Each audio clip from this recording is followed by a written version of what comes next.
አዲስ ምዕራፍ ከፊያሜታ አምሃ።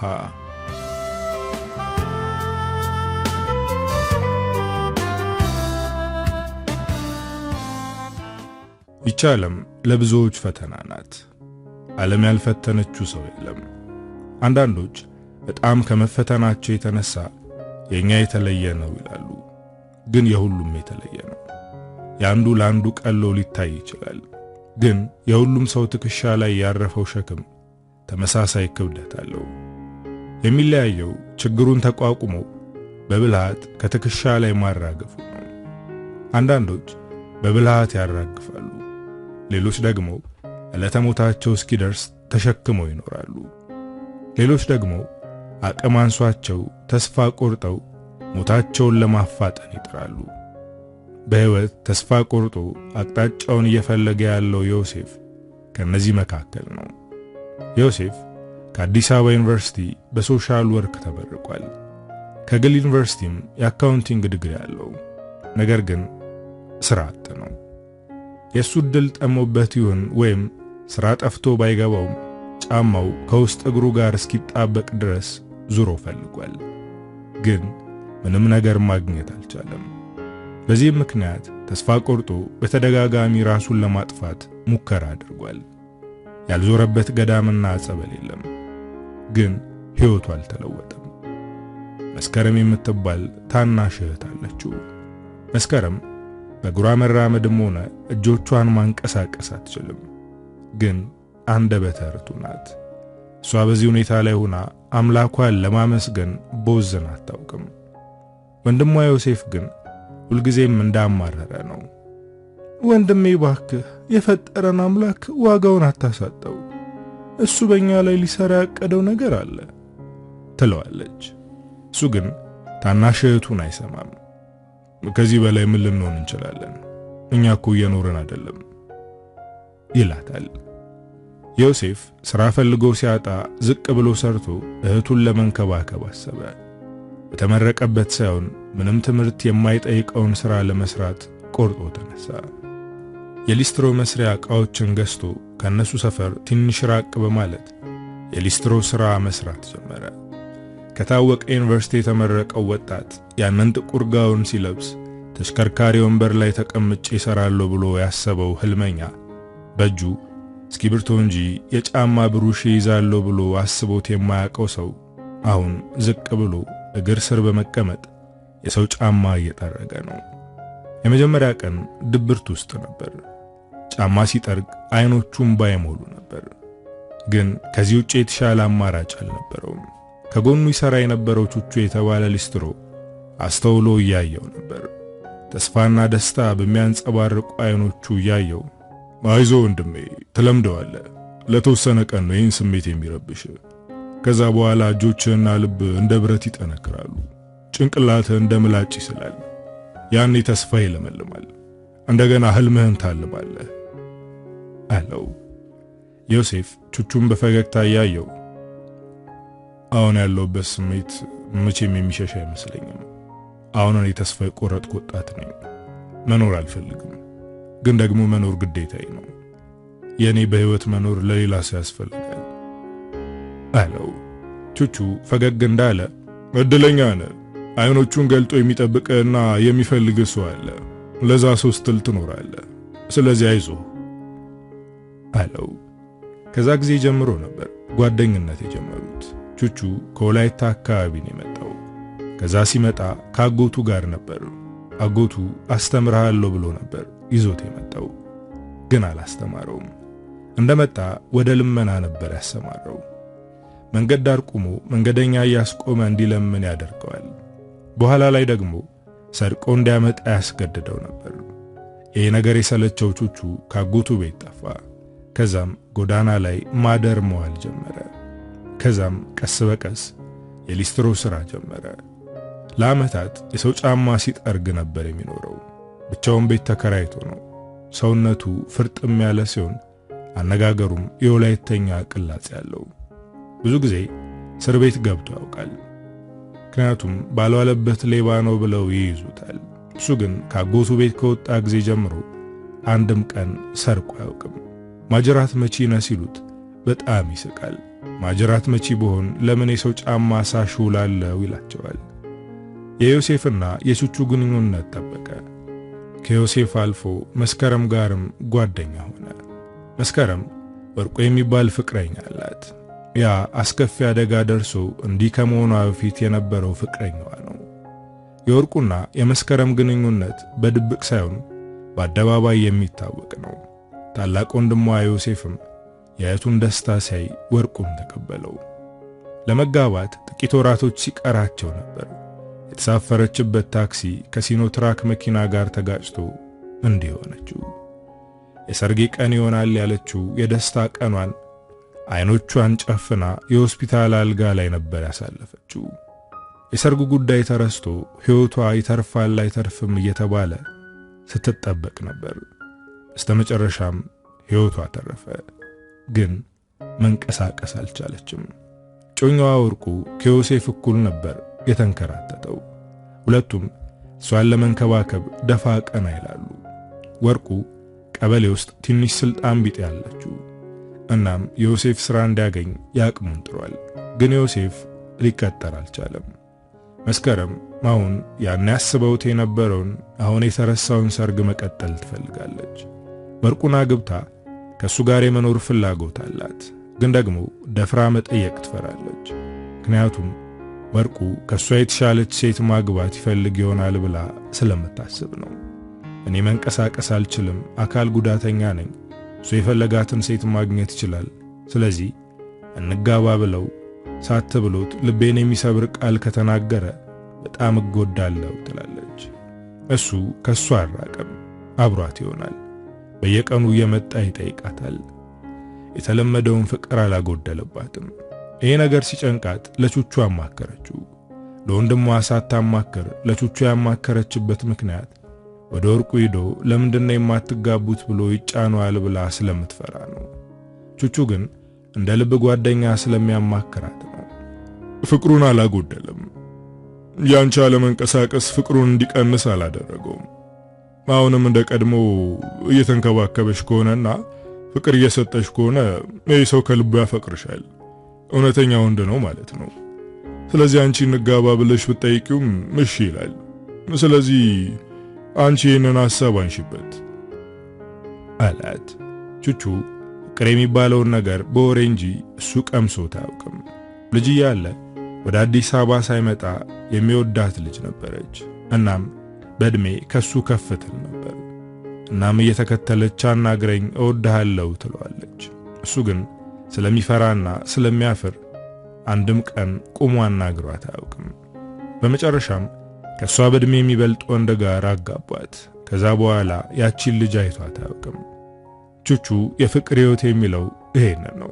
ከዚህ የተሻለ አሳልፍኩት ወይም ኖርኩት የሚለው የፍቅር ሕይወት የለውም። ግን ሲያማክር ጎበዝ ነው። ፍቅርን የኖረውና በድል የተወጣው ይመስላል። ዮሴፍ የቹቹ ምክር ልቡ ውስጥ ነው የሚገባው። እሱ ተስፋ እንዳይቆርጥ ፈጣሪ ቹቹን አገናኘው። ዮሴፍ በሕይወት ፍዳውን ያየና ብዙ ነገር ያሳለፈ ነው። ፍቅር የሚባለው ነገር ግን ሞክሮት አያውቅም። በእርግጥ እሷ ያፍቅር እንጂ በብዙ ሴቶች ተወዶ ያውቃል። ከነዛ ሁሉ መካከል አሁንም እሱን የምትከታተል ሴት አለች። ሶስና ትባላለች። ከዮሴፍ ጋር አንድ ሰፈር ውስጥ ነው ያደጉት። እሱ ዩኒቨርሲቲ ሲገባ እሷ የመግቢያ ውጤት አልመጣላትም ነበር።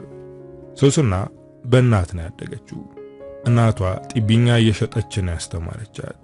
ግን ውጤት ሊመጣላት አልቻለም። በግል ለመማር ያን ያክል አቅም ስላልነበራት እናቷን በሥራ እያገዘች ነው የምትኖረው። ዮሴፍን በጣም ትወዷለች። እሱም ሆነ የሚያውቃቸው ሰዎች አብሮ አደግ ጓደኛሞች እንደሆኑ ነው የሚያውቁት። የሷ ልብ ግን ፍቅር አርግዟል። ይህን ከዮሴፍ እህት መስከረም ውጪ ማንም አስተውሎት አያውቅም። ሶስና ዮሴፍን እንደምታፈቅረው በደንብ የሚያውቀው መስከረም ለወንድሟ ነግራው ነበር። እሱ ግን አላመነም። እህቱን ቀለደባት። ሶሲ ከጓደኝነት የዘለለ ስሜት የላትም፣ ስለዚህ እንዳትሰማ አሻላት። ዮሴፍ አሁን ከባድ ችግር ውስጥ ባለበት ሰዓት እሷ ከጎኑ ናት። ሊስትሮውን ከጀመረ ጊዜ አንስቶ ቀን ላይ መስከረምን የምትንከባከባት እሷ ናት። ቹቹ ፈገግ እያለ ዛሬም መስኪን የምትንከባከባት ሶስና ናት አይደል በማለት ጠየቀው። ዮሴፍም ምንም አይነት ነገር እያሰበ ስላልሆነ ቀለል አድርጎ አዎ እድሜ ለሷ ነገሮች ይቀሉልኛል አለው። ቹቹ ስለ ሶስና ሊናገር አስቦ ነበር። ምክንያቱም እሱም እንደ መስከረም የሶስናን ስሜት አስተውሏል። ይቺ ልቧ በፍቅር ያበበን ሴት እንዳታመልጥ ብሎ ሊመክረው ነበር። ግን በመሃል ጫማዋን የምታስጠርግ ሴት መጣች። የመጣችው ወጣት የዮሴፍንም የቹቹንም አፍ አስከፈተች። እነሱ ብቻ ሳይሆኑ እዛ አካባቢ ያሉ ወጣት ወንዶች ሁሉ እያዩት ነበር። ከላይ እስከ ታች የወንድን ስሜት የምትቆጣጠር ሴት ናት። ቅንጡ ኑሮ እንደምትኖር የሰውነቷ ጥራትና አለባበሷ ያስታውቃል። በጣት ብትነካ የምትቆሽሽ ነው የምትመስለው። ከዮሴፍ ወንበር ነበር የተቀመጠችው። ሁሉም ባለሊስትሮ ወንበሩ ላይ ብትቀመጥ ይመኛል። ዛሬ ዮሴፍ እድለኛ ሆኖ ተገኝቷል። የጫማ መጥረጊያውን እያስተካከለ ቀለም ያስፈልገዋል በማለት ጠየቃት። ስታየው ያንተ ቀለም የሚመጥነው ጫማ ይመስልሃል አለችው። አነጋገሯ ንቀት የተሞላበት ነው። በዚህ ንግግሯ ተናደደ። ስትመጣ ያስደነገጠው ውበቷ ባንድ ያፈር ለበሰ። ፈገግታው ከፊቱ ጠፋ። መጠረግ ብቻ ነው አላት። እሷም በመሰላቸት እያየችው በንጹህ ፎጣ ብቻ ወልወል አድርገው አለችው። ዮሴፍ ቢናደድም መናገር አልፈለገም። እሷ ያዘው ፎጣ ውሃ የነካና ደጋግሞ የጠረገበት ስለሆነ ከጎን ለመሸጥ ከተዘረጋው ፎጣ አንዱን አንስቶ ወለወለላት። ይሄን ያየችው ቆንጆ ወጣት በጥቂት ፈገግ ብላ የገባህነ እንደ ሌሎች አታዝግም አለችው። እሱ አንድም ቃል አልመለሰላትም። ወጣቷ ስልክ እየደወለች ነው። ሜሉዬ የት ደረሽ? ኧረ ፍጠኝ፣ እንደ ለማኝ መንገድ ዳር ተቀምጬ ነው ያለሁት አለች። ቹቹ ፈገግ ብሎ ጫማሽን እያስጠረቅሽ ስለሆነ ማንም ለማይናት ብሎ አያስብሽም አለ። እሷም ወደ ቹቹ ዞር በማለት እንደዛ አይነት ቦታ ላይ መቀመጥ ከመለመን አይተናነስም አለች። ዮሴፍ ንዴቱን እየተቆጣጠረ ነው። እንደምታየው እዚህ አካባቢ እጁን ዘርግቶ የሚለምን የለም። እኛ ሊስትሮ እንሰራለን። ፊት ለፊት የምታያቸው ሴቶች ደግሞ ሻይ ቡና ይሸጣሉ። ስለዚህ የአካባቢ ስራ ቦታ ነው አለ። በትርፍ ሰዓታችሁ ትሰርቃላችሁ ወይም ትለምናላችሁ፣ ከዛ አታልፉም። እንደውች ስትባሉ ኪሳችሁ ብቻ ሳይሆን ጭንቅላታችሁም ነው የሚደህየው አለች። ሌሎቹ ሲስቁ ዮሴፍ በጣም ተናደደ። ሀብትሽን ቀቅለሽ ቢው አሁን ከዚህ ጥፊ አላት። ባንዴ እንደዚህ ሲቀያየር ደነገጠች። በጣም ይቅርታ፣ ቀልድ እኮ ነው የተናገርኩት አለች። ቀልደሽ ሙተሻል። እኔ ልቡን እየተናገረ የሚቀልድና ንቀት ያለበት ሰው መታገስ አልችልም አለ። እሷም ከቦርሳዋ ብር አውጥታ እንካ የሰራህበትን አለችው። ዮሴፍ ግን አልተቀበላትም። ከእንዳንቺ አይነት ሰው መቀበል አልፈልግም። ድጋሚም ወደዚህ እንደማትመጪ ተስፋ አድርጋለሁ አላት። ዞር እያለች እያየችው ሄደች። ቹቹ ከልቡ ከት ብሎ እየሳቀ ነው። ቺሞልቃቃ ሀብታም ልጅ በምትናገረው ነገር ይሄን ያክል መናደድህ አስገርሞኛል አለው። ግን አየህ አይደል ውበት እግዚአብሔር ታጥቦ ነው ይሰራት አለ ምራቁን እየዋጠ። ዮሴፍ ግን አሁንም ንዴቱ አልበረደለትም። እሷ ማን ስለሆነች ነው እኛን የምትንቀው አለ። ቀን ሙሉ ስለዛች ጠብራራ ወጣት ሲያስብ ነው ያለው። ማታ ላይ ከቹቹ ጋር ወደ ቤት ሄዱ። ቹቹ እዛው ሰፈር ስለተከራየ የሚያመሸው ከነ ዮሴፍ ጋር ነው። ቤት ሲገቡ ሶስና ራት እየሰራችላቸው ነበር። መስከረም ዊልቸር ላይ ተቀምጣ ቴሌቪዥን እያየች ነው። ውሎ እንዴት ነበር አለች መስከረም ወንድሟንና ቹቹን እያየች። ቹቹ ፈገግ በማለት ጥሩ ነበር፣ ግን ከኔ በላይ ለወንድምሽ ጥሩ ነበር አለ። ይህኔ ሶስና ፊት ለፊት ቁጭ በማለት ምን ተገኘ? ስራ አገኘ እንዴ ብላ ዮሴፍን ጠየቀችው። ቹቹ ይህን የተናገረው ዮሴፍ ላይ ለመቀለድ ነበር፣ ግን የሶስናን ስሜት ይረብሻል ብሎ ስለፈራ ነገሩን ቀይሶ ቀን ሙሉ ስራ ሲሰራ ነው ያለው። ዛሬ ብዙ ደንበኛ አግኝቷል አለ። ቹቹ ሊያወራ የነበረው ይሄ እንዳልሆነ የተረዳችው መስከረም ወደ ሶስና ዞር ብላ በቃውን መሄድ ትችያለሽ። እናትሽ እንዳትቆጣሽ፣ የጀመርሽውን እነቶቹ ይጨርሱታል አለቻት።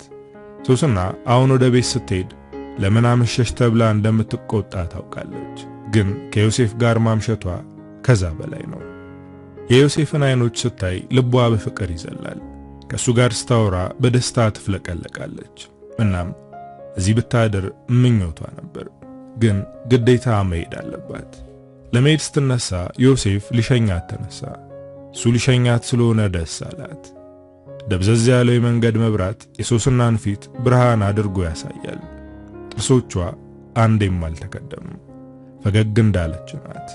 ዮሴፍ እሷን እያየ በጣም አመሰግናለሁ፣ አንቺ ለኔ ድጋፌ ነሽ፣ ለኔና ለእህቴ ሰው በሚያስፈልገን ሰዓት አብረሽን አለሽ አለ። እሷም ፈገግ እንዳለች እናንተ እኮ የኔ ናችሁ፣ እንዴት ተዋችኋለሁ? ልጅ ያለን ታስታውስ ከሆነ አንድ ነገር ትናገር ነበር። ሰው የሚወደውንና የኔ የሚለውን ሰውን የሚያግዘው ትላለህ። እና ምን ያሁን የማደርገው ጥቂት ነገር ስለምወዳችሁ ነው በማለት ቀለል አደረገችው። ዮሴፍ በፈገግታ ግንባሯን ከሳማት በኋላ አጥብቆ አቀፋት። ወደ ጆሮዋ ጠጋ ብሎ ከልብ ያመሰግንሻለሁ፣ ያንቺ አይነት ጓደኛ ከኛ ጋር ስላለች እድለኞች ነን አለ። ጓደኛ የሚለው ንግግሩን ባትወደውም እህታችን ከሚለው የተሻለ ነው። አንዳንዴ እህታችን ማለት እኮ ነሽ ይላታል። እንደዛ ሲላት ውስጧን ይከፋት ነበር። አሁን ግን ጓደኛችን ስላለ ደስ ብሏታል። በተመሳሳይ ቹቹና መስከረምም እያወሩ ነበር። መስከረም የወንድሟንና የቹቹን ውሎ መስማት ብትፈልግም ቹቹ ግን አልነገራትም። ስለኛ ውሎ ወንድምሽ ሲመጣ እናወራለን። አሁን ስላንቺና ስለ ወርቁ ንገሪኝ። ምን ተፈጠረ? እንጋባልሽው እንዴ? አላት። እሷም ጭንቅላቷን እየነቀነቀች ዛሬ አልመጣም፣ ግን ደውዬ ነገ እንዲመጣ ነግሬዋለሁ። ስለዚህ ነገ ነው የምነግረው አለችው። ቹቹም የመስከረምን እጅ በመያዝ ደፈር ብለሽ ንገሪው፣ ምናልባት እሱም እያሰበ ይሆናል አንቺ ዝግጁ አይደለሽ እንደሆነ ብሎ ሰግቶ ሊሆን ይችላል አላት። መስከረም በጭንቀት ተንፈሳ ወደ ጣራው ያየች ቢሆን ደስ ይለኛል፣ እኛ ከምናስበው ተቃራኒ እንዳይሆን ፈርቻለሁ አለች። ለወርቁ ያላት ጥልቅ ፍቅር እንድትፈራ ያደርጋታል። ባጣውስ የሚል ፍርሃት አላት። እሱ ከሰበራት ምናልባት ተስፋ የመቁረጥ ስሜት ይመጣብኛል ብላ ትሰጋለች። ዮሴፍ ሶስናን ሸኝቶ መጣ። እንደገባ ቀን ላይ ያጋጠመቻቸውን ቆንጆና በንቀት ስለተሞላችው ወጣት ለመስከረም ነግሯት፣ መስከረም ከልቧ እየሳቀች ነው። የወንድሟ ግልፍተኝነት የገረማት ነው። ዮሴፍ የተረጋጋና ትዕግስተኛ ነበር። በዛሬዋ ወጣት እንደዚህ ትዕግስት ማጣቱ ትንሽ ለየት ብሎባታል።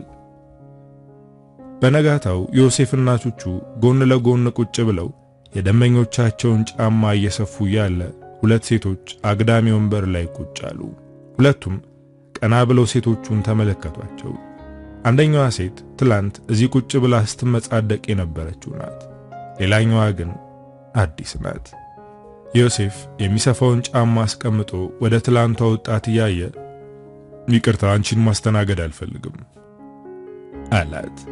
እሷም በፈገግታ እያየችው ለምን አለች። ዮሴፍ ማብራሪያ ለመስጠት ተሰላችቶ ነበር የሚያያት። እኛ እንዳንቺ የደላው ኑሮ አንኖርም፣ እዚህ በምንለቅመው ገንዘብ ነው የምንኖረው፣ ስለዚህ አትረብሽን አላት። እሷ ግን አልተነሳችም፣ እዛው ቁጭ እንዳለች ናት። እንደተፋጠጡ ነበር የዮሴፍ ስልክ የጠራው። የደወለችው ሶስና ናት። በዚህ ሰዓት ደውላለት አታውቅም ነበር። ቶሎ ስልኩን አንስቶ ወደ ጆሮ ማስጠጋት አቤት ሶስዬ አላት። በቅጽበት የዮሴፍ ፊት ተቀየረ። መስኪ ምን ሆነች እያለ እየጮኸ ነው። የያዘውን ጫማ በመጣል የት ሆስፒታል ነው? አሁኑኑ እመጣለሁ ብሎ ወዲያው ዘጋው። ቹቹም ተደናግጧል። መስኪ ምን ሆነች አለው። እህቴ ድንገት ታማ ሆስፒታል ገብታለች፣ አሁኑኑ ቶሎ መሄድ አለብኝ ሲል ሁለቱም ሴቶች ከተቀመጡበት ተነሱ። የዮሴፍ ሁኔታ እነሱንም አስደንግጧቸዋል። እኛ መኪና ስለያዝን ሆስፒታል እናደርሳችኋለን አለች ቆንጅየዋ ወጣት። ዮሴፍና ቹቹ ኩራታቸው ሳይዛቸው ነበር በፍጥነት ወደ ሴቶቹ መኪና የገቡት። ወጣቷ መኪናውን ከተገቢው በላይ ነበር ስታከንፎ የነበረው። ዮሴፍ በድንጋጤ ፊቱ ገርጥቷል። ቹቹም በጣም ደንግጧል። የመስከረም ሆስፒታል መንስኤ ምን ይሆን እያለ እያሰበ ነው። ምናልባት ወርቁ ያልሆነ ነገር ተናግሯት ይሆን? የጋብቻውን ጉዳይ እንደምትጠይቀው ነግራው ነበር። ቹቹ በጣም ደንግጧል። መስከረም አንድ ነገር እንዳትሆን ደንግጧል። ሆስፒታል እንደደረሱ በሩጫ ነበር ወደ ውስጥ የገቡት። በመኪና ያመጧቸው ሴቶችም አብረው ወደ ውስጥ ገቡ። ሶስና በር ላይ ቆማ ትንቆራጠጣለች። ዮሴፍን ስታየው ሩጣ እቅፉ ውስጥ ገባች። እያለቀሰች ነበር። እሱ በጣም ፈርቷል። ፍርሃት በተሞሉ አይኖቹ እያያት በሕይወት አለች ወይስ ሙታለች ብሎ ጠየቃት። እሷም እንባዋን እያዘራች እስካሁን ዶክተሮቹ አልመጡም፣ ምንም ያሳወቁኝ ነገር የለም አለችው። ግን ምንድነው የሆነችው? ምን ተፈጥሮ ነው ማለት ቹቹ ጠየቃት። ወርቁ እስኪመጣ ድረስ አብሬያት ነበርኩ። የተጨነቀች ትመስል ነበር። ያለ ወትሯ ውጭ በረንዳ ላይ ነበረች። እዛ ነበር ቁጭ ብላ ስጠብቀው የነበረው። ምን ሆነሽ ነው የተጨነቅሽው ብዬ ደጋግሜ ጠይቄያት ነበር። እሷ ግን አልነገረችኝም። እሱ ሲመጣ እኔ ወደ ቤት ሄድኩኝ። ሁለቱ እያወሩ ነበር። ከአንድ ሰዓት በኋላ ተመልሼ ስመጣ ዊልቸሩ ላይ አልነበረችም። ከዛች ጠባብ በረንዳ ተዘቅዝቃ ወድቃ ነበረ። ከጭንቅላቷ የሚፈሰው ደም በጣም ብዙ ነበር አለች። ዮሴፍ በጣም ተናደደ። ያ የተረገመ ሰውዬ ምን አድርጓት ነው ሄደው? ያየሁትን እንዳላየሁኝ ያለፍኩት እሷ እንዳይከፋትና እንዳትጎዳ በማሰብ ነው እንጂ ትቼው አልነበረም፣ እገለዋለሁ እያለ ግድግዳውን በቡጢ መማታት ጀመረ። ቹቹና ሶስና እንዲረጋጋ አደረጉት። አብረው ከመጡት ሴቶች አንደኛዋ እግዚአብሔር ይማራት ብላ ሄደች። ትላንት በንቀት ስታናግረው የነበረችው ግን እዚሁ አብራቸው ቁጭ አለች። ሶስና ቆንጆዋን ወጣት ሰረቅ እያደረገች ታያታለች። ማንነቷን ለማወቅ የፈለገች ትመስላለች። በዚህ ሰዓት እንደዚህ አይነት ጉዳይ ማሰቡ አሳፈራት። የቹቹ ጓደኛ ትሆናለች በማለት ስለ ቆንጆዋ ወጣት ማሰቧን አቆመች። ቀን ሙሉ የፈጀው ሕክምና አመሻሽ ላይ አለቀ። ዶክተሩ መስከረም ካለችበት ክፍል ሲወጣ ሁሉም ወደሷ ፈጠጡ። ከዶክተሩ አፍ የሚወጣውን መርዶ ወይም የምስራች ለመስማት ጆሮአቸውን አቁመዋል። ዶክተሩ እንደደከመው ያስታውቃል። ትንፋሽ ሰብሰብ አድርጎ በተሳካ ሁኔታ አልቋል። ማለቀ ማለት ደግሞ ድናለች ማለት አይደለም። መስከረም በሕይወት አለች፣ ግን ከሞት ጋር እየታገለች ነው። የመትረፍ ዕድሏ በጣም የወረደ ነው። ስለዚህ ለሁሉም ነገር ዝግጁ መሆን አለባችሁ። ተቋቁሟ አይኗን መግለጥ ከቻለች ካሁኑ ጉዳቷ ብቻ ሳይሆን ከበፊቱም ጉዳቷ ትደናለች። እየተራመደች ታያወታላችሁ፣ ግን የመዳን ሁኔታዋ እጅግ ጠባብ ነው አላቸው። ዮሴፍ በጣም ተጨነቀ። ፊቱ ላይ ያለው ፍርሃት ለሚያዩ ሰው ያስጨንቃል። ትንሽ አየር ልውሰድ በማለት ከህንጻው ወጥቶ የሆስፒታሉ ግቢ ውስጥ ቁጭ አለ። በንዴትና በፍርሃት አምቆ የያዘውን እንባውን አሁን ብቻውን ሲሆን ለቀቀው። ፈጣሪ እባክህ እህቴን አድንልኝ። ከዚህ በኋላ አላማረረም። ረስተኸኛል እያልኩ አልወቅስም። እህቴ የማትተርፍ ከሆነ እኔንም አብረው ሰደኝ እያለ በእንባ አምላኩን ለመነ። ከትንሽ ቆይታ በኋላ ተመልሶ ወደ ውስጥ ገባ። ቹቹና ሶስና ጎን ለጎን ቁጭ ብለዋል። ስሟን እንኳን የማያውቃት ሴት ከነሱ ፊት ለፊት ግድግዳውን ተደግፋ ቆማለች። ቹቹ ሶስናን ወደ ቤቱ ሰዳት፣ ሄዳችሁ አረፍ በሉ አለ። እነሱ ግን እዚሁ እንሆናለን ብለው አንገራገሩ። ነገ እኔን ትተኩኛላችሁ፣ ስለዚህ ሄዳችሁ አረፍ በሉ አላቸው። እነሱም ለመሄድ ተነሱ። ቹቹ ወደ ዮሴፍ ጠጋ ብሎ አንተ ውጭ ወጥተህ እያለ መድኃኒት እንድንገዛ ታዘን ነበር እና ብዙ ገንዘብ ጠየቁ አለ። ዮሴፍ ደንግጦ እና አልተገዛም ወይ ሲል ጠየቀ። ቹቹ አሁንም ድምፁን ዝቅ አድርጎ ስሟን እንኳን የማናቃት ሰው የምትንቀው ጓደኛችን ናት የገዛችው፣ ሂድና መስግናት አለው።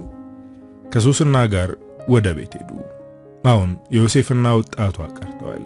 እሱም ወደሷ ጠጋ ብሎ ለመድኃኒት ብር እንዳወጣች ቹቹ ነግሮኛል፣ በጣም አመሰግናለሁ፣ ከዚህ ስንወጣ እከፍልሻለሁ አላት። እንድትከፍለኝ አይደለም ያደረኩት አለችው። ትላንት እንደዛ በንቀት ስታናግረው የነበረችው ሴት አሁን በትህትና እያናገረችው ነው። እህትን እንዲምርልህ ምኞቴ ነው። የሚወዱትን ሰው ማጣት ምን ያክል ከባድ እንደሆነ አውቀዋለሁ አለች። ዮሴፍ በረጅሙ ተንፍሶ አሜን አለ። ከዛም እጁን ዘርግቶ እንደ አዲስ ተዋወቃት። ዮሴፍ እባላለሁ። የመጀመሪያ ትውውቃችን ጥሩ አልነበረም፣ ግን ሰው በሚያስፈልገኝ ሰዓት ተገኝተሽልኛል አላት። እሷም ፈገግ በማለት ምዕራፍ እባላለሁ፣ ትላንት ላሳየው ያልተገባ ባህሪ ይቅርታ አለችው። ከትውውቅ በኋላ በቃ እዚያ አትድከሚ፣ ወደ ቤትሽ ሂጂ አላት። እሷ ግን አልሄደችም፣ አብራው ተቀመጠች። ሌሊቱን ሙሉ አብራ ነበረች። በነጋታው ቹቹና ሶስና መጡ። ምዕራፍ አሁንም እዚህ መሆኗን ሲያዩ ተገርመዋል። በቃ ወደ ቤት ሂጂና አረፍ በይ፣ ላደረግሽልን ሁሉ እናመሰግናለን አላት ቹቹ። እሷም ከቦርሷ ብዙ ብር አውጥታ ሰጠችው። ይሄ ለመድኃኒት ያግዛችኋል፣ ነገ እመጣለሁ፣ የማግዛችሁ ነገር ካለ በዚህ ስልክ ደውልልኝ አለችው። ቹቹ የሰጠችውን ብር እያየ በጣም ብዙ ገንዘብ እኮ ነው፣ ይሄንን መቀበል አልችልም አላት። እሷ ግን ተቆጣችው። አሁን የገንዘቡን ብዛት ሳይሆን የሚገዛውን መድኃኒት ብዛት ነው ማሰብ ያለብህ በማለት እግዜር ይማራት ብላ ወጣች። ቹቹ ወደ ዮሴፍ ጠጋ ብሎ የሰጠችውን ገንዘብ አሳየው። እሱም ገንዘቡን ከእጁ መንትፎ እየሮጠ ተከተላት። ምዕራፍ ከሆስፒታሉ ግቢ ወጥታ መኪናዋ ወደ ቆመችበት አመራች። ዮሴፍ ሩጦ ደረሰ። ስታየው ቆመች። ምን ነው ችግር አለ? የማግዛችሁ ነገር አለ አለችው። እሱም ብሩን እንድትቀበል እየዘረጋላት ይሄን ሁሉ ገንዘብ መቀበል አልችልም፣ መልሰሽ ውሰጂው አላት። አሁን ያለንበት ሁኔታ እንዲህ የሚያስብል አይደለም። እህት ከፍተኛ ክትትል ውስጥ ናት። ምን አይነት መድኃኒት ግዛ ተብለ እንደምትታዘዝ አታውቅም። ስለዚህ ገንዘቡ ያስፈልጋል አለችው። በእርግጥ ገንዘቡ ያስፈልገዋል፣ ግን ደግሞ አንዲት የሱን ምንነት የማታውቅ ሴት ይህን ሁሉ ገንዘብ ስትሰጠው መቀበል ከበደው። ምዕራፍ እጁን አጥብቃ በመያዝ አሁን እጅህ ላይ ያለው ነገር ከወረቀት የተሰራ ነው። እግዚአብሔር ከሰራው ከሰውት ጋር አይወዳደርም። እህትህ እንድትድን ከልቤ እመኛለሁ አለችው። እሱም ገንዘቡን ወደ ኪሱ አስገባ። ይህን ውለታሽን መቼም አልረሳውም አላት። እሷም ፈገግ ብላ አይታው ወደ መኪናዋ ገባች። ከሷ ጋር እንደተለያየ ተመልሶ ወደ ሆስፒታሉ ገባ። ሶስና እሱ ተመልሶ እስኪመጣ እየተንቆራጠጠች ነበር። እንደመጣ የጠየቀችው ይቺ ሴት ግን ማናት ብላ ነበር። እሱም ቁጭ በማለት እግዚአብሔር የላካት ረዳታችን ብሎ መለሰላት። በምዕራፍ እየተረበሸች እንደሆነ ያስታውቅባታል። ቹቹ ሶስናን ለማረጋጋትና ልቧን ለማሳረፍ ከምዕራፍ ጋር እንዴት እንደተገናኙ ነገራት እና ለምንድነው የምታግዘን ብላ ጠየቀችው። ቹቹም ሆነ ዮሴፍ መልስ የላቸውም። ቹቹ ትንሽ ካሰበ በኋላ አሳዝነናት ነው፣ ሊስትሮ እንደምንሰራ ስለምታውቅ ልታግዘን ፈልገ ይሆናል አለ። ሶስና ድምጿን ዝቅ አድርጋ እኔ ግን ሁኔታው አላማረኝም አለች። የኔ ዮሴፍ ተናደደ። በዚህ ሰዓት ከመስከረም ውጪ የማንም ሁኔታ አያሳስበኝም። አሁን አንቺ ስለዛች ሴት ለምን እንደምትጨነቂ አላውቅም ብሎ ጮኸባት። ዛሬ ሶስናም ዝም ብላ አላለፈችውም።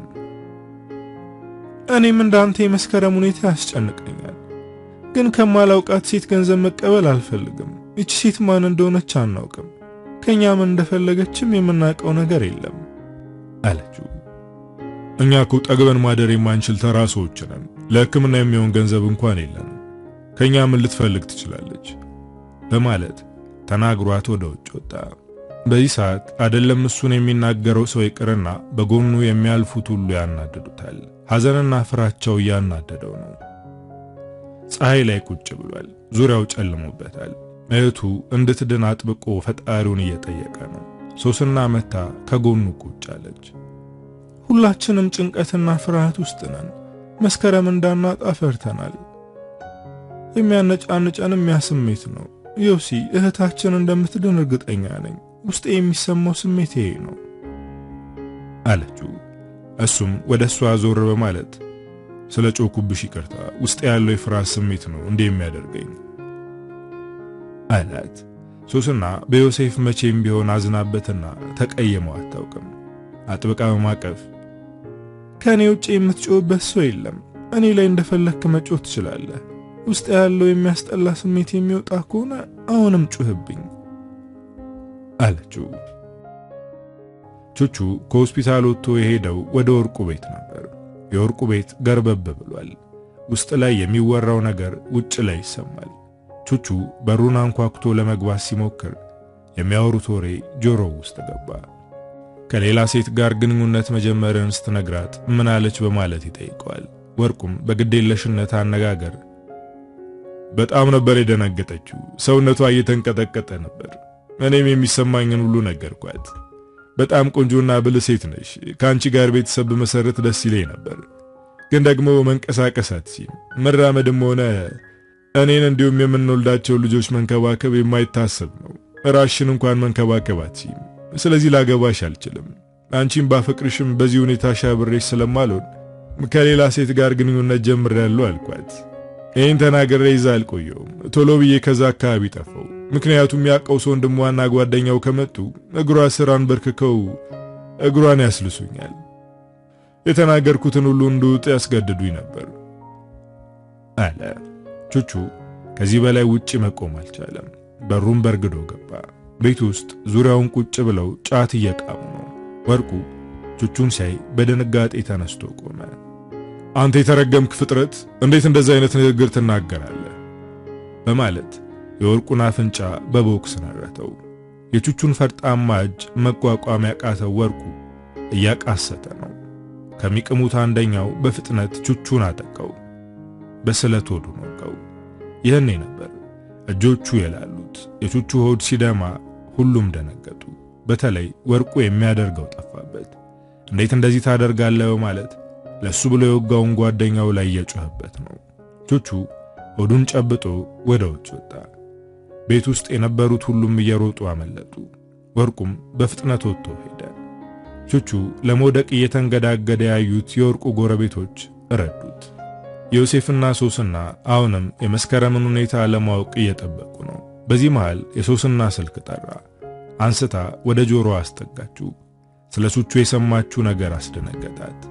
ወደ ዮሴፍ እያየች ቹቹ ሆስፒታል ነው አለች። ዮሴፍ ደነገጠ። ምን ሆነ? ለምንድነው ሆስፒታል የገባው አላት። እሷም ፈራ ተባ እያለች በስለት ተወግቷል አሉ አለች። በጣም ነበር የደነገጠው። ሶስና ዮሴፍን አረጋጋችው። ለክፉ የሚሰጥ አይደለም፣ እኔ እጄ ያለበትን ሁኔታ ያለው አንተ እዚሁ ጠብቅ አለች። የቹቹ ጉዳት ለክፉ የሚሰጥ አልነበረም፣ ግን አሁንም ንዴት ውስጥ ነው። ወርቁንና ጓደኞቹን አግኝቶ ዋጋቸውን መስጠት ይፈልጋል። ከሆስፒታል ካልወጣው እያለ ነው። ዶክተሩ እንዲረጋጋ መርፌ ወግቶታል፣ ግን እሱም ሊይዘው አልቻለም። ሶስና በቁጣ አረጋጋችው። ያለንበትን ሁኔታ ያወቅክ እንዴት እንደዚህ አይነት ነገር ውስጥ ትገባለህ አለችው። የቹቹ የደም ስር እየተገታተረ ነው። መስከረም እንደዚህ የመሆኗ ምክንያት ወርቁ ነው። ደግሞ ምንም ሳይመስለው የተናገራትን ነገር ለጓደኞቹ ሲያወራ ነበር አለ። አሁን ለሱ ጊዜው አይደለም። በዚህ ሰዓት ከዮሴፍ ጎን ሆነን የመስከረምን ሁኔታ መጠባበቅ ነው ያለብን። አንተ በስለት መወጋትህን ሲሰማ ደንግጧል አለችው። ቹቹ አሁን ተረጋግቶ ተቀመጠ። አንድ ቀን ሆስፒታል አድሮ በነጋታው ወጣ። ጉዳቱ ትንሽ ስለነበር ያን ያክል የከፋ ህመም አልነበረውም። ከሆስፒታል እንደወጣ መስከረም ወዳለችበት ሆስፒታል ነበር ሄደው። ዮሴፍ ቹቹን ሲያየው ንዴቱን መቋቋም ከበደው። በጥፊ ደረገመው። ቹቹ አንገቱን ከማቀርቀር ውጪ ምንም አልተናገረም። ለምን ከችግር ላይ ችግር ታመጣለህ? አንተስ አንድ ነገሩ ነህ ቢሆን አለው። ቹቹ ፈገግ ለማለት እየሞከረ ግን ምንም አልሆንኩም አለው። ድጋሚ ሊመታው ነበር፣ ግን በዚህ መሃል ምዕራፍ መጣች። ምን ነው? ምን ተፈጠረ? ስለ መስከረም የተባለ ነገር አለ አለች። ሶስና በምዕራፍ መምጣት ደስተኛ አይደለችም። ይቺ ሴት ከዮሴፍ ስራ አልጠፋ ብላለች። ዮሴፍ ቹቹ ላይ የተፈጠረውን ነገራት። እሷም እንኳን እግዚአብሔር አተረፈ አለችው። ሶስና ለጥቂት ሰዓት ምዕራፍን ላለማየት ወደ ውጭ ወጣች። ቹቹም አረፍ ለማለት ወደ ቤት ሄደ። አሁን ሁለቱ ብቻ ናቸው። እንደዛ በንቀት ተሞልታ ስታናግረን የነበረችው ሴት ከየት የመጣች ነበረች አላት። በቀደም ጫማዋን ለመጥረግ ጎንበስ ሲል ስትናገር የነበረው ነገር ማንነቷን እንደማይገልጽ አሁን በደንብ እያየ ነው። ምዕራፍ በዮሴፍ ንግግር ፈገግ አለች። መጀመሪያ ሲገናኙ የነበረውን ሁኔታ አስታወሰች። መንገድ ላይ መኪናዋ ሲበላሽባት አቅራቢያ ወዳለ ጋራጅ በማስገባት ለእህቷ ሜላት ደውላ መተሽ ውሰጂኝ አለቻት። እህቷ እስክትመጣ የምትቀመጥበት ካፌ ባይኗ ማተረች። ግን ገብታ የምትቀመጥበት ደና ቦታ አልነበረም። ፊት ለፊት የተቀመጡትን ሊስትሮዎች አየቻቸው። እዛም መቀመጥ አልፈለገችም ነበር። ግን አንደኛው ወጣት አይኗን ሳበው። ወጣቱን አስተውላየችው። ከሌሎቹ ትንሽ ለየት ያለ ነው። ያ ወጣት ዮሴፍ ነበር። ሄዳ ወንበሩ ላይ ተቀመጠች። ከዛም እሱን ያበሳጨውን ነገር መናገር ጀመረች። ይሄን ያደረገችው እሱ እንዲናደድ እንጂ ለሰው ንቀት ኑሮባት አይደለም። እሱን ለምን ማናደድ ፈለገች የሚለው ጥያቄ ግን መልስ አላገኘችለትም። ብቻ አሁን ከጎኑ ቁጭ ብላለች። ባለፈው በንቀት ስታናግረን የነበረችው ምዕራፍ ከየት የመጣች ናት?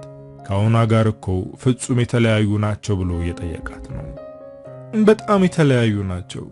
ባለፈው ያየሃት ምዕራፍ ከየት እንደመጣች እኔም አላውቅም አለችው። ዮሴፍ በፈገግታ ያያት አይኑን ከሷ አልነቀለም። ይቺኛዋ ምዕራፍ ደስ ትላለች። ለሰው አዛኝና መልካም ሴት ናት። ይቺን በመሆንሽ በጣም ደስ ብሎኛል። ያስተዋወቀችን ደግሞ ያቺኛዋ ስለሆነች አልጠላትም አለ። ምዕራፍ በንግግሩ ሳቀች። እኔ ደግሞ አሁን እዚህ የማየውን አዛኝ ለሚወደው ሰው ሕይወቱን የሚሰጠውንም ሆነ ያን ያየሁትን ግልፍተኛ ዮሴፍ ወድጄዋለሁ አለች። ምዕራፍ ማውራቷን ቀጠለች። አሁን ግን ፊቷ ላይ የሚነበበው የሐዘን ስሜት ነው። ከዓመታት በፊት ወንድሜን በሞት አጥቻለሁ። ወንድሜ ድንገት ነው የሞተው። የኔና የእህቴ ብቸኛው ወንድማችን ነው። ሁለታችንም በሱ ትከሻ ነበር የምንኖረው። ቤተሰቦቻችን ትተውልን ያለፉት ሀብት ንብረት ቢኖርም እኔና እህቴ ምን ማድረግ እንዳለብን አናውቅም ነበር። ወንድሜ የልብ ህመምተኛ ስለነበር እንደተኛ ዳግም አልተነሳም። በዛው አሸልቦ ቀረ። ከዛ በኋላ ነበር የኔና የእህቴ ፈተና የጀመረው። እህቴ ፈጣንና ጠንካራ ነበረች።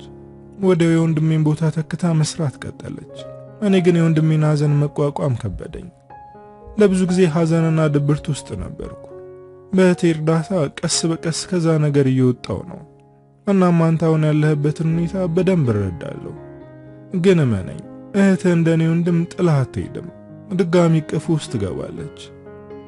ዛሬ ጠዋት ቤተክርስቲያን ሄጄ ጸልዬላታለሁ አለችው። ዮሴፍ ከልቡ ነበር ያዳመጣት። የውስጧን ሐዘን አይኗ ላይ ያየው ነበር። ስታወራ ቃላቶቿ ህመሟን ያሳያሉ። እሷን እያዳመጠ ያለ ነበር ዶክተሩ ወደ እነሱ የመጣው። ሁለቱም ዶክተሩን ለመስማት ቋምጠዋል። እንኳን ደስ ያለ፣ እህታውን ነቅታለች፣ በጥሩ ሁኔታ ላይ ናት አለው። ዮሴፍ ምዕራፍ ላይ ጥምጥም አለባት። እህቴ ዳነችልኝ ያለ ትንፋሽ እስኪያጥራት አቀፋት። ወደ እነሱ ስትመጣ ተቃቅፈው ያየችው ሶስና በድንጋጤ ቆማ ቀረች። ሳታስበው አይኗ በእንባ ግጥም አለ። ዮሴፍ ከሷና ከእህቱ ውጪ ሌላ ሴት አቅፎ አይተው አታውቅም ነበር። አሁን ግን ካወቃት ወር እንኳን ያልሞላትን ሴት አጥብቆ አቅፏል። ዮሴፍና ምዕራፍ መስከረም ወደ ተኛችበት ክፍል ሲገቡ ሶስናም አብራ ገባች። መስከረም ወንድሟን ስታይ ፈገግ አለች። እሱም ጠጋ ብሎ ግንባሯን ሳማት። የማጣሽ መስሎኝ ደንግጬ ነበር የኔ ውብ እህት አላት። እሷም ፈገግ በቀላሉ የምንለያይ ይመስላል እንዴ አለችው። ሶስናም ጠጋ ብላ ጥለሽን ስላልሄድሽ እድለኞች ነን አለች።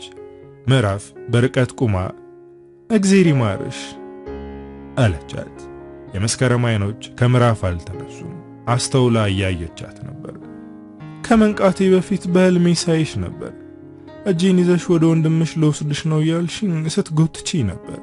እኔም ቢያልሄድም ብልሽም አንቺ ግን ወሰድሽኝ አለቻት። በመስከረም ንግግር ሁሉም ተገረሙ። ምዕራፍ ግን ብዙም አልተገረመችም። ወደ መስከረም ጠጋ ብላ በፈገግታ እያየቻት ሆስፒታል ከገባሽባት ቀን ጀምሬ ከልቤ ስጸልይልሽ ነበር። እናም እግዚአብሔር ሰምቶኛል። ለዛም ይሆናል ያየሽኝ አለቻት። መስከረም በግርምት ማየቷን ቀጥላለች። እና አንቺ ማን ነሽ? ዘመዳችን ነሽ? አለቻት።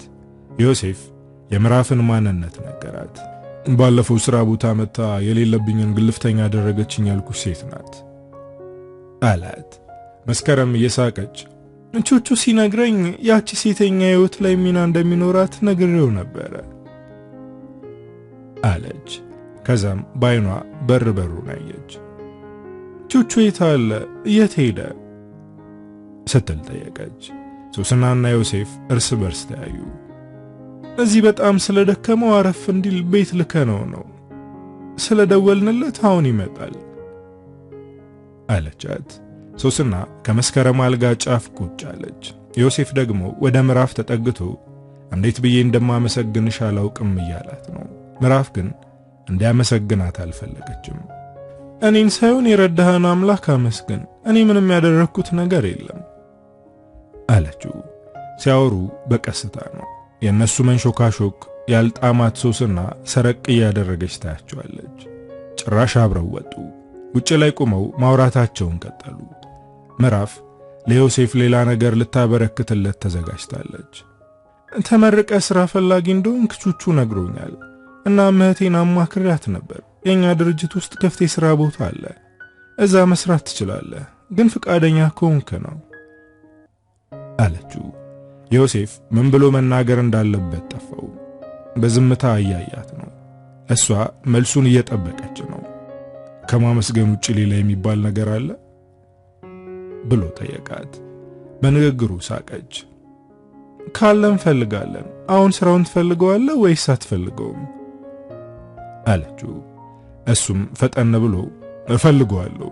ከተመረኩ ጊዜ ጀምሮ ስራ ለማግኘት ብዙ ለፍቻለሁ፣ ግን አልተሳካልኝም ነበር አላት። እግዚአብሔር የተሻለ ነገር ሊሰጥ ሲፈልግ አንተ የምትፈልገውን ነገር ያርቅብሃል፣ በህይወት ይፈትናል። ከዛም አንተ ስትፈልገው የነበረ ነገር የተሻለ ሆኖ አንተን መፈለግ ይጀምራል አለችው። ዮሴፍ አይኖቿን እያየ እንዳቅፍሽ ትፈቅጂልኛለሽ አላት። እሷም ፈቀደችለት። አጥብቆ አቀፋት። ወደ ጆሮዋ ጠጋ ብሎም አንቺ የህይወት አዲስ ምዕራፍ ነሽ አላት። ይህን ሁሉ ከጀርባውና ስታይና ስታዳምጥ የነበረችው ሶስና በጸዳጃ ቤት ገብታ ተንሰቅስቃ አለቀሰች። ዮሴፍ ከእጇ ፈትልኮ እንደወጣ ተሰማት። ከእሷ ጋር ሲሆን ደስ እንደሚለው ታውቃለች። የችግሩ ጊዜም ቀድሞ እሷን እንደሚጠራ ለዓመታት አይተዋለች። ግን አሁን ምዕራፍን በሚያይበት አስተያየትና ባናገራት አንደበት እሷን አናግሯትም ሆነ አይቷት አያውቅም። አሁን ከምዕራፍ ጋር ቆሞ ሰውነቱ በደስታና በፍቅር ሲወጠር እየተመለከተችው ነበር። ለግማሽ ሰዓት መጸዳጃ ቤት ውስጥ ነበረች። ከዛም ራሷን አረጋግታ ተመለሰች። ወደ ክፍሉ ስትገባ ቹቹና ዮሴፍ ከመስከረም ጋር ነበሩ። ቹቹ የመስከረምን እጅ ይዞ ድጋሚ ትተሽን ለመሄድ ብትሞክሪ ነግሬሻለሁ አላት። እሷም እየሳቀች ለመሄድ ከሞከርኩ ምን ልታደርገኝ ነው? ከሞት አስነስተ ሊስትሮ እንድሰራ ልታደርገኝ ነው ብላ ከት ብላ ሳቀች። ዮሴፍ በሁለቱ ንግግር ሳቀ። ከዛም ወደ እህቱ ጠጋ ብሎ የዛን ቀን ወርቁ ምንድነው ያደረገሽ አላት። የሱን ንግግር ተከትሎ ቹቹም ጠየቃት። ከመናገር ውጪ ሌላ ያደረገሽ ነገር የለም አይደል አላት። መስከረም በረጅሙ ተንፈሳ አሁን ለማይረባ ሰው ማሰብም ሆነ ማውራት አልፈልግም። አሁን አዲስ ሰው ነኝ። ሕይወቴን ከናንተ ከምወዳችሁ ቤተሰቦቼ ጋር መጀመር እፈልጋለሁ አለች። ሶስና ውስጧ እየታመሰ ነው። እረፍት አጣለች። ወደ ዮሴፍ እያየች ምዕራፍ የት ሄደች ብላ ጠየቀችው። ውጭ ላይ ስልክ እያናገረች ነው፣ ስትጨርስ ትመጣለች አለ። ስለ ምዕራፍ ሲናገር ፊቱ በደስታ ይሞላል። ቹቹና መስከረም ተያይተው ፈገግ አሉ። ሶስና ግን እየተረበሸች ነው። ወደ ውጭ ወጣች። እሷ ስትወጣ መስከረም ወንድሟን ጠየቀችው። ምዕራፍ ያለ ምክንያት ወደ ሕይወታችን አልመጣችምና ስለሷ ምን ታስባለህ አለችው። የዮሴፍ መልስ ድንገት ቅጽበታዊ ነበር። በምክንያት ነው የመጣችው፣ የሕይወቴን አዲስ ምዕራፍ እንድጀምር አድርጋለች አለ። በንግግሩ ሁለቱም ተገርመው እያዩት ነበር። ዮሴፍ ደንገጥ ብሎ ጥሩ ልጅ ናት ለማለት ፈልጌ ነው አለ። ሁሉንም በጊዜ ሂደት እናያለን ብለን ዝም ስንል ሊረፍድ ይችላል። ስንቶች ናቸው ጊዜ ይፈተዋል ብለው ዓለምን ያለፉት? ቶሎ መቋጨት ያለባቸውን ነገሮች ጊዜ ቋጫቸው ተብለው ተበላሽተው ሲቀሩ አይተናቸዋል። ስለዚህ ወንድሜ ልብ የሚልህን ነገር አሁኑኑ አድርገው አለችው። ዮሴፍ ግራ ተጋባ። አሁን ልቤን የሚሰማኝ ነገር አለ። ያ ነገር እሷን ባይሰማትስ አለ። ቹቹ የጓደኛውን ትከሻ መታ መታ እያደረገ ከዚህ በላይ ብዙ ነገር አስተናግዳል አለው። ሶስና ይህን ሁሉ ጉድ ሳትሰማ ነበር የወጣችው። ለነገሩ መስከረምም ይሄን ሐሳብ ያነሳችው እሷ ከወጣች በኋላ ነው። ሶስና ምዕራፍ ቁማ ስልክ ወደምታወራበት ሄደች። ስልኳን እስክትጨርስ ፊት ለፊቷ አቁማለች። ልታናግራት እንደፈለገች የገባት ምዕራፍ ስልኩን ዘግታ ወደ ሶስና ጠጋው ማለት ምን ነው ፈለግሽኝ አለቻት። የሶስና አይኖች በቅናት ቀልተዋል። ከንፈሮቿ እየተንቀጠቀጡ ነው። ለምንድነው ድንገት ወደ ህይወታችን የገባሽው? ከየት ነው የመጣሽው? ዮሴፍ ለኔ ምን እንደሆነ ታውቂያለሽ? በማለት እልህ በተሞላበት አንደበት ተናገረቻት። ምዕራፍ ዝም እንዳለች ናት። ከጀርባ የመጣው ድምጽ ግን ለሶስና መልስ የሚሆን ነበር። ዮሴፍ ሶስና የተናገረችውን ሰምቷል። እናም ጣልቃ በመግባት መለሰላት። አንቺን ከመስከረም ለይቼ የማላይሽ እህቴ ነሽ በማለት ወደ እነሱ ተጠጋ። ከዛም ፈገግ ብሎ ምዕራፍን እያየ ሶሲ ማን እንደሆነች አላስተዋወቅኩሽም አይደል? ሶሲ ማለት አብሮ አደጌ ቤተሰብ ጓደኛዬ ናት። ከጓደኛም በላይ እህቴ ናት አለ። ሶስና መናገር አልቻለችም። ግድቡን ጥሶ ሊፈስ የተዘጋጀውን እንባዋን እንዳያዩባት በቃ ወደ ቤት መሄድ ይኖርብኛል ብላ ቶሎ ሄደች። ዮሴፍ አሁን የምዕራፍ ፊት ቆሞ ለመናገር ተዘጋጅቷል። ቹቹና መስከረም እንዲናገር ገፋፍተው ልከውት ነው የመጣው። አንድ ነገር ልጠይቅሽ ነው፣ ግን ከንቀት እንዳትቆጥሪው። የመመለስ ግዴታ የለብሽም። የመናደድና የመሳደብ መብት አለሽ አላት። እሷም እየሳቀች እሺ ንገረኝ አለችው። ዮሴፍ አየር ስቦ ወደ ውስጡ አስገባ። ከተዋወቅን አጭር ጊዜ ነው፣ ብዙም አልተዋወቅንም፣ ግን እኔ የሚሰማኝ ለዓመታት እንደማውቅሽ ነው። እናም ልቤ ውስጥ እንግዳ የሆነ ነገር ተሰምቶኛል። ይህ ስሜት መውደድ ነው። ትዳር እንደሌለሽ ነግረሽኛል፣ ግን እጮኛ ወይም ፍቅረኛ አይኑርሽ አላውቅም። ካለሽ አይከፋኝም፣ ከሌለሽ ደግሞ ደስ ይለኛል አላት። እሷም ፈገግ በማለት ከሌለኝ ደስ ብቻ ነው የሚለው ወይስ ሌላ የተለየ ነገር አለ አለችው። የተለየ ነገር አለ፣ ግን ከመጠየቄ በፊት ነፃ መሆንሽን ማወቅ ፈልጋለሁ አላት። ልክ እንደ ወንድሜ ነህ። በጣም ጠንካራና ጎበዝ ነህ። ሁኔታ ነገር ለማየት ተስፋ ይሰጣል። የምትሸነፍ አትመስልም። በዛ ላይ ወንድና ደስ የምትል ነህ። ከምንም በላይ ደግሞ የሚወደድ ልብ አለህ። ወንድሜም እንዳንተ ነበር። የኔ ጀግና ወንድም ነበር። እናም አንተ ጀግናይ መሆን ከፈለክ ዝግጁ ነኝ። ሕይወቴ ውስጥ ወንድ የለም አለችው። ይህን ነገር ማመን ከበደው። ይህን ትለኛለች ብሎ አልጠበቀም ነበር። እጇን ይዞ በደስታ እየተፍለቀለቀ ለእህቴና ለቹቹን ንገራቸው አለ። መስከረምና ቹቹ ይህን ነገር ሲሰሙ በጣም ደስ አላቸው። ግን ይሄ ደስታ ብዙም አልቆየም። ለዮሴፍ የጽሑፍ መልእክት ደረሰው። ከልጅነቴ ጀምሮ ጀግና አድርጌህ ነው የኖርኩት። ካንተ ውጭ ወንድ አይታየኝም። የኔ ብቻ ነብይ አስብ ነበር። አንተም እንደኔ ሌላ ሰው የምትፈልግ አይመስለኝም ነበር። ግን አሁን ወደ ህይወት አዲስ ሴት ገብታለች። ስለዚህ እኔ ካንተ ጎን መሆን አይገባኝም። በጣም እወድሃለሁ። ምናልባት ከሞት በኋላ ባለው እንገናኝ ይሆናል ይላል። ይሄ መልእክት የደረሰው ከሶስና መሆኑን ሳይ በሩጫ ነበር የወጣው። የነሶስና ቤት እስኪደርስ ልቡ ልትወጣ ደርሳ ነበር። ሲደርስ በር ላይ እናቷና ሌሎች ሰዎች ቆመው እባክሽ በሩን ክፈቹ እያሏት ነበር። ዮሴፍ ወደ በሩ ተጠግቶ ሶሲ ክፈችልኝ፣ እኔ ዮሴፍ ነኝ አለ። ግን አልከፈተችውም። አጥብቆ ለመናት። እሷ ግን አልከፈተችም። ዮሴፍ በመጨረሻ የሶስናን ሕይወት ለማትረፍ የሱን ፍላጎት ከዳ። ሶሲ አንቺ የምትፈልጊው ሁሉ ይሆናል አላት። ምዕራፍን ትቶ ከሷ ጋር እንደሚሆን ቃል ሲገባላት በሩን ከፈተችው። ልጠጣ ያዘጋጀችውን መርዝ ጣለች። ዮሴፍ ሶስናን አጣታለሁ ብሎ ፈርቶ ነበር። አያፈቅራትም፣ ግን ደግሞ ይወዳታል። እንድትሞት አይፈልግም። እቺ ሴት ሙሉ ሕይወቱን አብራው ኖራለች። በእያንዳንዱ ነገር ሁሉ አብራው ነበረች። መስከረምና ቹቹ በድርጊቱ ተናደዋል። ሶስናን ከሞት ማትረፍ ጥሩ ነው እያለ ምዕራፍን ትተህ እሷ ጋር መሆንህን ግን ስተት ነው። አሁን እንዴት ብለህ ነው ፍቅራችን እዚህ ላይ አብቅቷል ብለህ ገና አፍላ ላይ ያለችን ሴት የምትነግራት አሉት። እሱ ግን ለሶስና ሲል ራሱንና ድንገት ሕይወቱና ልቡ ውስጥ የገባችውን ሴት መስዋዕት ለማድረግ ተገዷል። የምዕራፍ ፊት ቆሞ በድፍረት ነገራት። ለሶስና ሲል ማድረግ እንዳለበት ደጋግሞ አሳወቃት። ግንኙነታቸው ባጭሩ ተቋጨ። ምዕራፍ ውስጡ አዝኗል፣ ግን አላሳየችውም። ፈገግ እንዳለች ናት። ምናልባት በጊዜ መለያየታችን የተሻለ ይሆናል፣ ግን ስራህን መጀመር ትችላለህ፣ ከኛ ግንኙነት ጋር ምንም አይገናኝም አለችው።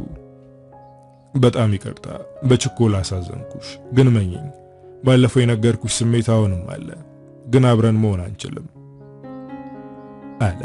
ምዕራፍ ትከሻውን መታ በማድረግ ለኔ አታስብ፣ ብቻ አንተና ሶሲ ደስተኛ ሁኑ። ሶሲ ላንተ ጥሩ ሴት ናት፣ ታስብልሃለች። ስለዚህ ደስተኛ እንደምትሆን አልጠራጠርም አለችው። ዮሴፍ ከምዕራፍ ጋር ተለያይቶ ሲመጣ ውስጡ እጅግ አዝኖ ነበር። ለጊዜው ብቻ ሳይሆን የዕለት ተዕለት ሕይወቱ ደስታ እየራቀው ነው። እሷን ከመለያየት ውጪ ሌላው ነገር ተስተካክሎለት ነበር። እህቱ መስከረም ዶክተሩ እንዳለው በእግሯ መንቀሳቀስ ጀምራለች። እሱም ሊስትሮ መስራቱን አቁሞ በተማረበት የነምዕራፍ ድርጅት ውስጥ መስራት ጀምሯል። አሁን ሕይወቱ መስመር እየያዘ ይመስላል። ከራሷ በላይ አብልጣ የምትወደው ሶስና አሁን ፍቅረኛው ሆናለች። ግን ደስታ ከሱ ርቋል። ከወትሮ የተለየ ሆኗል። ዝምታ ያስፈራል። ቤት መቀመጥ አይፈልግም። ከሥራ የሚመለሰው አምሽቶ ነው። የሱ ሁኔታ ያሳሰባት መስከረምም የምታደርገው ጠፍቶባታል። ከሶስና ጋር ቁጭ ሲሉ የሚሰማትን ትነግረዋለች። የዮሴፍ ሁኔታ ግን አላሳሰበሽም ብላ ሶስናን ጠየቀቻት። ሶስናም በረጅሙ ተንፍሳ በጣም አስጨንቆኛል፣ ከቀን ወደ ቀን ጸባዩ እየተቀየረ ነው። ከሱ ጋር ፍቅር ስጀምር አገኘዋለሁ ያልኩት ደስታ የለም። እንደውም ልቡ ከኔ እየራቀ እንደሆነ ነው የሚሰማኝ። እናም በጣም ጨንቆኛል አለች። መስከረም የሶስናን መጨነቅ እያየች ነው።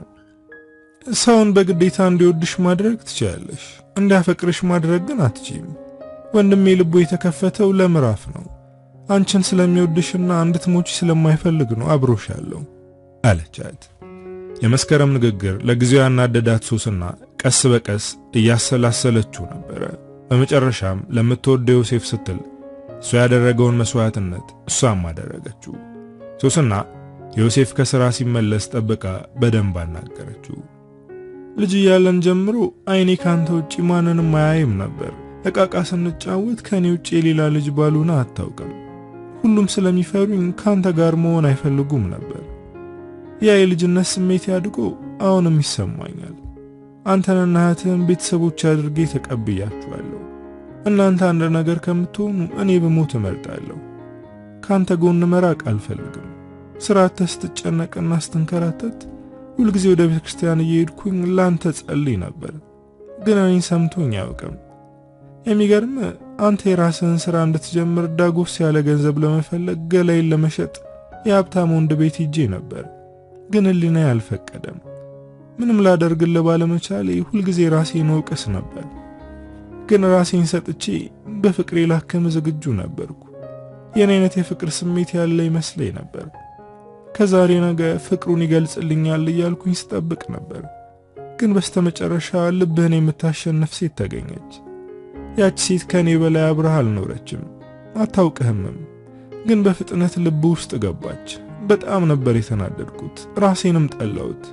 ከልጅነቴ ጀምሬ ማንም አይጋራኝም ያልኩትን ሰው ድንገት የመጣች ሴት ስትነጥቀኝ ሁሉም ነገር ዋጋ አጣብኝ። የራሴ ሕይወት ትርጉም አልባ እንደሆነ ተገነዘብኩ። ከዛም ለመሞት ተወሰንኩ። የመሰናበቻ ቴክስት ስጽፍልህ ዳግም እንደማላይ እርግጠኛ ሆኜ ነበር። ነገር ግን አንተ ከኔ የተሻለ ልብ ነው ያለህ። እየገሰገስክ መጣህ። ፍላጎትህን ረግጠህ የኔን ሕይወት አተረፍከው።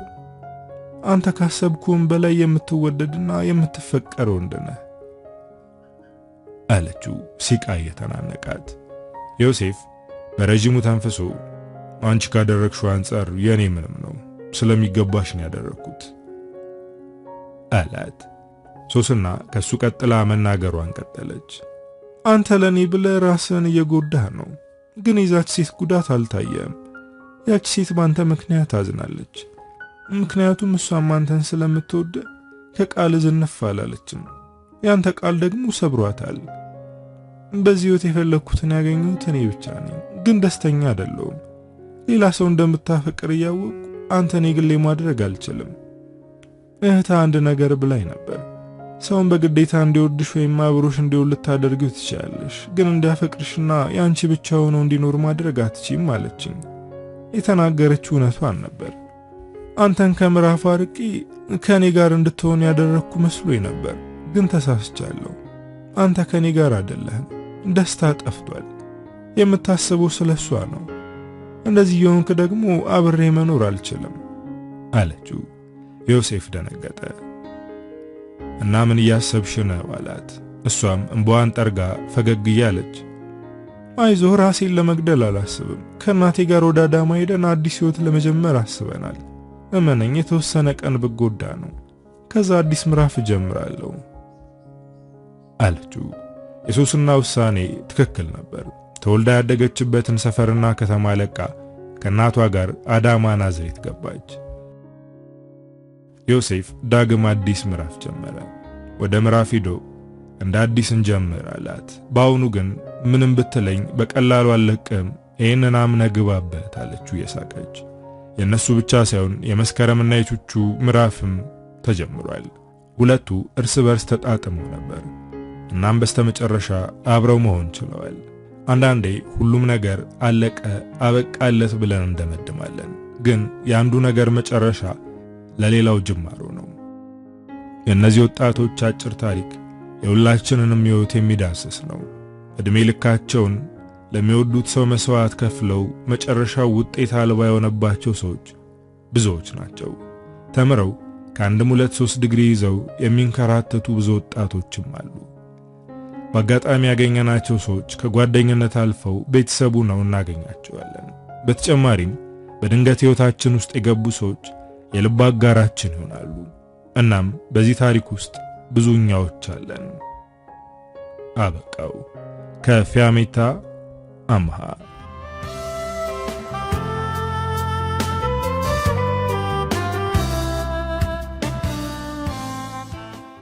እንግዲህ ዶቼ ለዛሬ ይዤላችሁ የመጣሁት ታሪክ የሰማችሁትን ይመስላል። ታሪኩን እንደወደዳችሁ ተስፋ አደርጋለሁ። ሐሳብ አስተያየታችሁን ጻፉልኝ። በቀጣይ በሌላ ስራ እስክንገናኝ ሀገራችንን ሰላም ያደርግልን። ቻው።